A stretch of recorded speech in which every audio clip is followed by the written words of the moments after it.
I am Ferdinand Marcos, and I am the President of the Republic of the Philippines. I stand today on behalf of 110 million Filipinos. Hi everyone, hello universe, it's me again. Shoutout sa inyo mga kababayan. Ayan. O ito matagal na nating hinihintay ito mga kababayan. O yung iba dyan, kansilado na ang pasaporte ni Saldico at nasa kustodiya na ng NBI si Sara Diskaya. Mga kababayan, ang sistema ng hustisya ay gumagana. Oh, di ba? Social.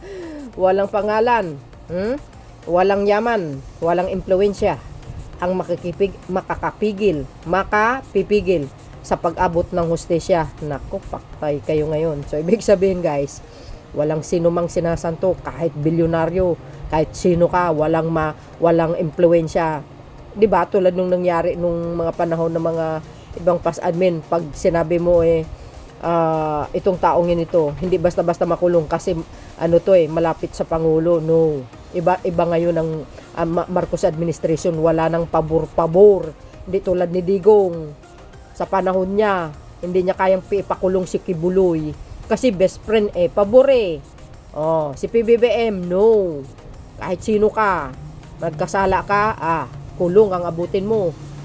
Ayan tama. Ang hustisya, sabi ko nga, di ba? Gumagana na ngayon sa panahon ni PBBM. Walang sino-sino. Ang babangga, siguradong giba. Ayan, yan si Pangulong Marcos Jr. Kaya humanda kayo talaga. Sa bawat lahat ng mga magandang nangyayari sa kanyang admin, siyempre, tulungan natin. Let's support the President to spread the good news sa mga magagandang hakbangin ng kanyang mga layunin para sa bansang ito guys. Ito yung sabi niyo. Magandang araw po sa inyong lahat. Ito ay isa pang report na aking ibibigay tungkol sa mga investigasyon at kaso sa mga questionable flood control project na ating nakita. May babalita ko po sa inyo na ang passport po ni Saldico ay kanselado na. Kaya tininstruksyonan ko na ang Department of Foreign Affairs, pati ang PNP, na makipag-ugnayan sa ating mga embassy sa iba't ibang bansa para tiyakin na hindi maaring magtago itong ating hinahabol na magtago doon sa kanilang bansa. At kung sakali man ay siya'y pupunta ron, ay i-report sa atin para naman ay maibalik natin siya dito sa Pilipinas. Kaugnay naman kay Sara Diskaya, sumuko naman siya kahapon sa NBI at nasa kustodya na siya ng NBI. Inaantay ang formal ng paglabas ng kanyang warrant of arrest. Kaya nakikita po natin maganda naman ng takbo ng proseso at yung ating mga hinihilaang na kasama dito sa ganitong klaseng sindikato ay haharap sa hustisya. Asahan po ninyo na patuloy pa rin ang ating investigasyon, patuloy pa rin ang ating pagpila ng mga kaso upang tiyakin na ang mga guilty dito sa ganitong klaseng iskandalo ay haharap sa batas at bukod dyan ay maibalik ang ninakaw na pera sa taong bayan. Maraming salamat po. Magandang araw. Ano yan? Paano yan, Saldico?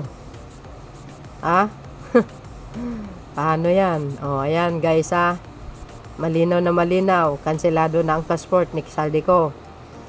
Gumagalaw na ang Pangulo, mga kababayan. Sinasabi ko sa inyo Sabi ko sa inyo, nako, ito yung tao. Tingnan nyo yung aura ng Pangulo, napaka maamong mukha. Simple lang, tahimik. Pero berdugo ang galaw niyan. Nako. Ayan, tumanda kayo sa ating mga kababayan sa iba't ibang bansa. If ever naman, makita nyo si Saldico, pwede naman guys na screenshot tapos ipadala dito sa atin, 'di ba? O sa sa website ng isumbong mo sa Pangulo, pwede naman 'yun, 'di ba? But anyway, shout out sa mga Marcos loyalists, supporters, Filipinos, and OFW. Ay, nako. Ayan, 'di ba?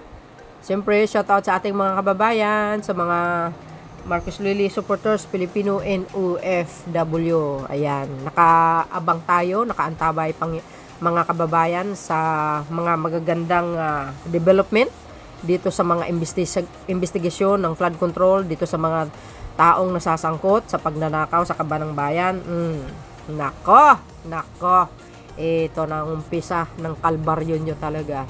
So, antabayan po natin yan. Sigurado yan. Hahabulin at hahabulin ng Pilipinas yan.